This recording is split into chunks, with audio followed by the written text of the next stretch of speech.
This next question is from Andrew. Hey, Andrew. What are specific ways to become aware of black and white thinking and how to change it? Fantastic question. I hope you're all having a cup of tea as you're tuning into this. So, the way to kind of tune into the black and white way of viewing things, which of course for INFJs and INFPs is the inner child decision-making part of you. So for INFJs, it's generally the 10-year-old inner child inward-facing thinking, which we call sorry, I have something stuck in my tooth. I'm so sorry because I keep going, so apologies for that. If nothing else, these videos are authentic expression of who we are.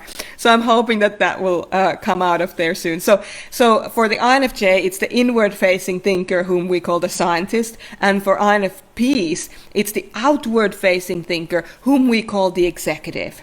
So it's generally the thinker part of you that doesn't have access to your emotions. Now, because it doesn't have access to your emotions, it becomes very black and white, very critical in its thinking, because when you realize that there are emotions, now you understand that there's a repertoire of shades of gray in between the black and white, right? So we're probably looking at one of your inner children, and they're having their sticky little paws in this situation where you just view things as black and white and then try to make decisions based on that. Now, the way that you do become aware of this is catch yourself using words like never, I never do that, or they never do this for me, or always, like they're always doing that, oh my God, they're always like that, or completely, that's completely accurate, or that's completely the not the way to do this, or things like, the most effective way of doing this. So you're looking at those extremes in your vocabulary. You're looking at, the alwayses, the nevers, the effectives, the most effective way of doing this, or it's not accurate at all, or I agree 100%. Those are kind of the ways that you catch yourself. To become aware of your black and white thinking. Whatever comes out of your mouth is generally what you're thinking. Okay?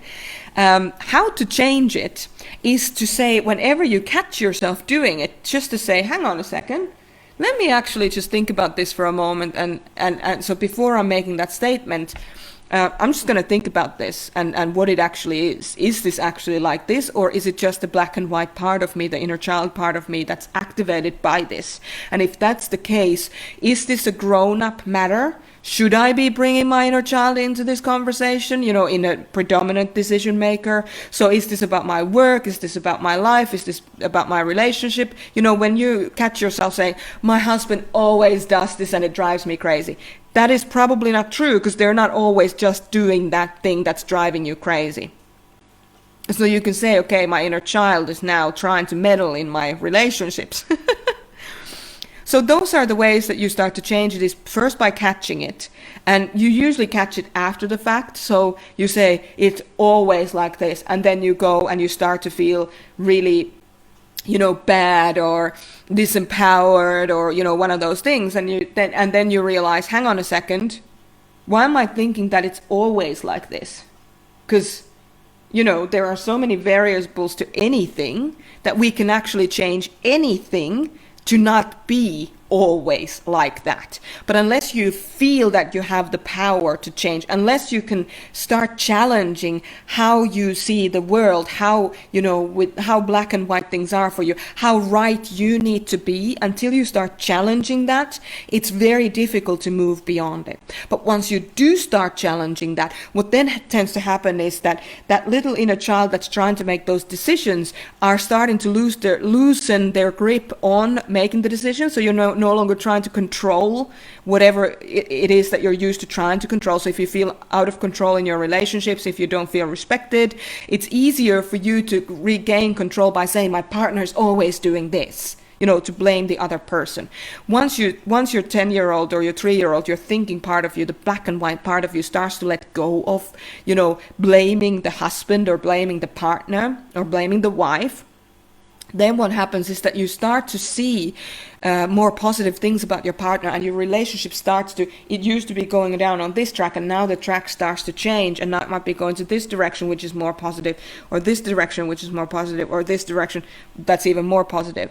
So you actually have the power to change it, but until you've done enough healing work where you feel like you are valid, where you feel like you have a voice, where you have established a certain sense of footing in your own life, you are unlikely to be able to change that direction and to start embracing those things about your partner.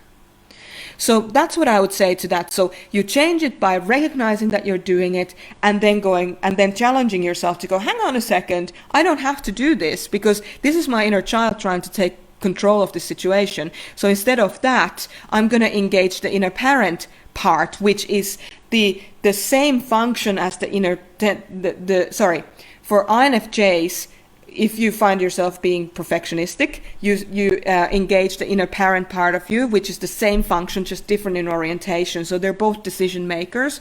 So you extend grace, you become more, you become this unifier, you look for solutions for both, or you try to kind of explain why your partner or your husband or your wife is behaving the way that they're doing. Maybe it's their love language, and that's the way they're showing their love to you, and you just haven't recognized it because you've been needing to be right, because you've been feeling out of control. Or if you're an INFP, then for your 3-year-old inner child, which of course is the executive, you need to activate the decision maker, which is your adult self, which is the ethicist. So we are, we're needing to engage the other, the feeling decision maker, in order to start deliberately changing that. And again, and I've said this 1,000 times before, and I will probably say it another 1,000 times in the next week. Don't expect yourself to be perfect. Extend your grace in this process, Just say, hey, I'm learning new things. Because if you say, I should be able to fix this black and white thing right now you're black and white thinking. So extend yourself some grace, engage the feeling part of you, and say, hey, I'm doing the best that I can, and I'm looking forward to doing more and more and getting better and better at it, and I'm willing to fail 30 times consciously as I'm doing it. Because it takes the first 10 failures, from 0 to 10, it takes to get you from incompetent to competent. Then another 10 conscious failures from competent to confident. So now you're 20 failures later. And then another 10 to get from confident to really mastering what you're trying to do. So if you want to be good at something, fail at it 30 times. Take a tick. Every time you fail, put a tick in your book, say, I failed at this, and then have a celebration. Okay, so I hope that answers that question for you, Andrew. I'm looking forward to hearing how you go with that.